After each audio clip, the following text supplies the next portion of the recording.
Ladies and gentlemen, back here on the Carnival Panorama, found a little quieter space.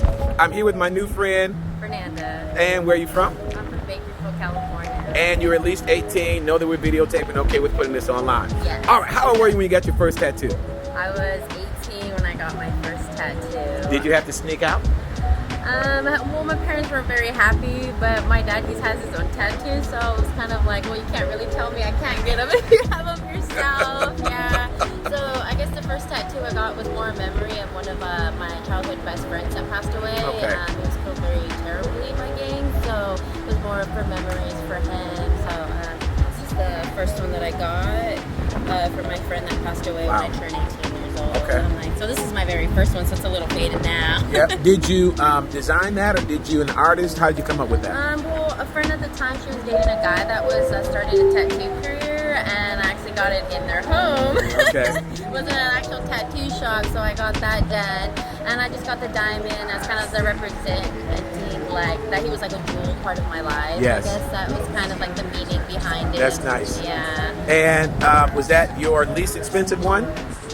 Yes, because all I had to do was buy the needles and the ink. Okay. Okay. So yeah, that was one of them. I have some other ones too. When I was in beauty school, I had some friends do a couple. Yeah. And as I got older, I got more professional ones done. Yeah. Which one is your most expensive?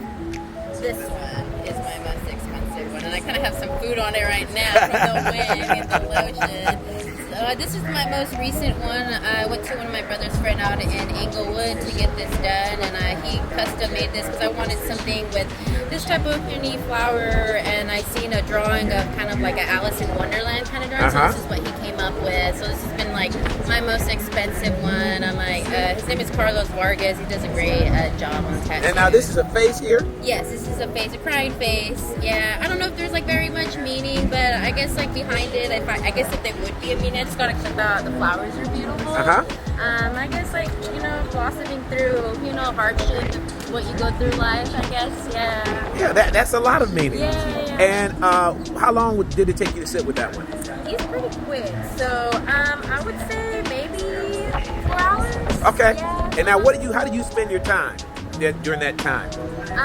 Well, chit-chatting with him because I've known him, listening to music, talking to people around, conversating. It was a fun time. It was like different artists that, are well known, so that I got to talk to them, get to know them. So I like to network, talk to people just because I'm a hairdresser myself. So, Okay. Yeah. Now, do you want to give your artist a shout out, or is the shop? Yeah, so he works at 2 different shops. So he works at the Cove. I'm not 100% because he just moved there, but his name is Carlos Vargas.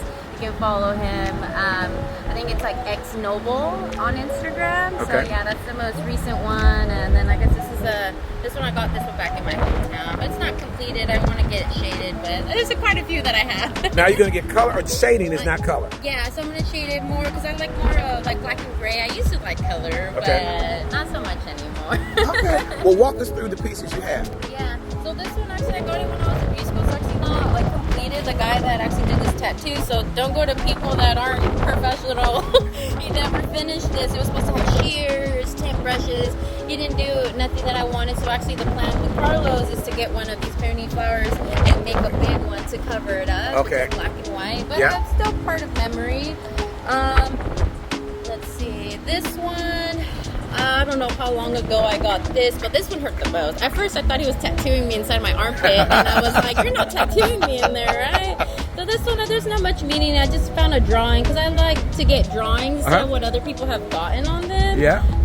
So I got this one, and then this I got in Spanish, because it's my first language that I learned. It says un día a la vez, means one day at a time. So just like a reminder of myself, because my mom would say that a lot, especially like a church meeting. Yeah. There was a song that would say like, take life like one day at a time.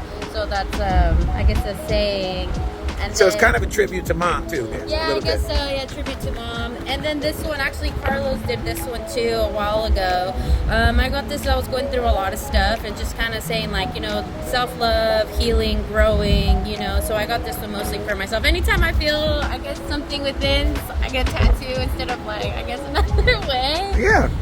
This one I got from my brother. It's Bart Simpson and Lisa fighting, but we love each other. So I got that from my brother. Is your brother older or younger? Younger. I'm the older. There's only 2 of us. Okay. Yeah. And then my brother's friends, of course, they're all his friends. These were just little pieces just because his friend was practicing. Okay. And I said, I don't trust you with something big, so I just got something small. This one was for breast cancer awareness, so I just contributed, and I just thought it was a cute little kitty with the peace sign. So this is super old. This one's super faded, but I got this when I was in beauty school. Don't have your friends tattoo you. I was supposed to be a mustache, and then I thought I was going to go to the Navy at the time, and so I tried to take it off with some sandpaper. It's a little crazy. But then I just left it as memory. I don't think I'll ever get it retatted. And the only other ones I have are my feet. Okay. I have this one. I got it years ago. I just kind of got it for the Day of the Dead because I'm Mexican. My parents are Mexican American, and then my last name. But that one, I had a friend do that one too. Okay. So it's not completely done. Now, will you have those like redone, the ones that are not complete like that? I probably will get those redone, yeah, because I had a friend that was apprenticing, actually the one that did my last name, and it's faded a lot. I'll probably get it redone. I kind of want to do a male school because both of my parents are Mexican and they're divorced, so I think it kind of goes like a good symbolism. Guess so. Yeah, but I think that's pretty much what I have at the moment. Now, so for you, do you view your tattoos as art, inspiration, or combination? I think it's a combination of both. Like I like finding different arts of people, drawing, especially like my new artist that I found. I really like that he can make my vision come alive and try to. I think that's the best thing if you're trying to invest in a good tattoo that they're gonna make your dreams of a tattoo that you're envisioning come alive, because this is what I thought was gonna be, but nothing that I envisioned came to life. So now I'm trying to get it covered up, even though people are like, you shouldn't get it covered. It's like, no, I'm just over it. I don't want It's ready for it to go. Yeah. Now for you, I think you've answered this, but are some people say they find the needle soothing and or addictive? I do feel like it is like soothing to me personally, because I am very tolerable with like pain. Anytime I'm going through stuff, personally, I like to get a tattoo because it makes me think about what's going on right now than what I'm thinking.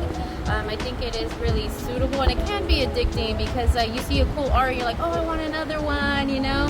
But I like to take my pace because I'm getting older, and I just want to be able to get more. My mom is the main one that doesn't want me to get any more. But does mom have any at all? She does. Okay. So, yeah, but she says that she doesn't want to get any more because she's getting older now. But she has a couple. They're more like representation between like me and my brother. Yeah. But she doesn't get really much tattoos. Yeah, my dad, he's in a whole nother story. He has a lot of like old school tattoos. They look like marine tattoos, like old tattoos, like that. Yeah. For parts of his life. Yeah. So for people who have not gotten tattoos yet but are considering that, what's your advice? So do your research, find an artist that you really like, make sure that they are actually making whatever you have envisioned. And honestly, guys, I think the best is to try to find a tattoo that's not a photo of someone else's arm. I know it's the hardest because I've done the same where I've copied someone else, but it's better to get a mixture of 2 things that you like. So I think doing your research of who you like, making sure it's not going to cost you $100 because you know it's not going to be great. So, yeah. Excellent. Thank you. Yeah.